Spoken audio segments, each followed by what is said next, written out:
అందరికీ నా హృదయపూర్వక నమస్కారాలు.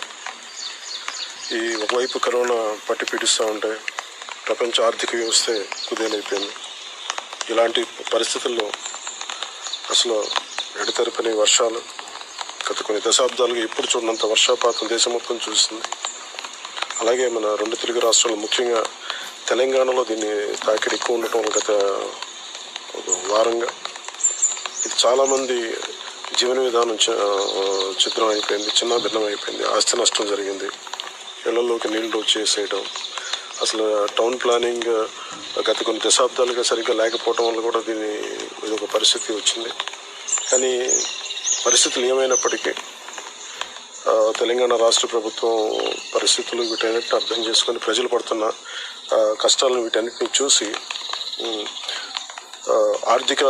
ఆర్థికంగా ప్రపంచం అంతా ఇబ్బంది పడుతున్న సమయంలో కూడా వీటన్నిటిని అర్థం చేసుకొని నా వంతు సహాయంగా ₹1 తెలంగాణ రాష్ట్ర ప్రభుత్వానికి ప్రజలకు అండగా సహాయ కార్యక్రమాలు చేస్తున్నందుకు వారికి ఇది ఉపయోగపడాలని చెప్పి ₹1 నా తరపు నేను ప్రకటిస్తున్నాను.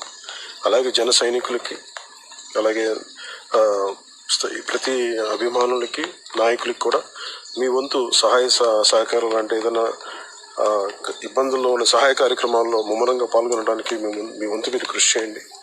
ఈ పరిస్థితుల్లో మన ప్రభుత్వాలకు అండగా ఉండాల్సిన సమయం. మీరందరూ మనస్ఫూర్తిగా ఈ సహాయ కార్యక్రమాల్లో పాల్గొనాలని మనస్ఫూర్తిగా కోరుకుంటున్నాను. జై హింద్.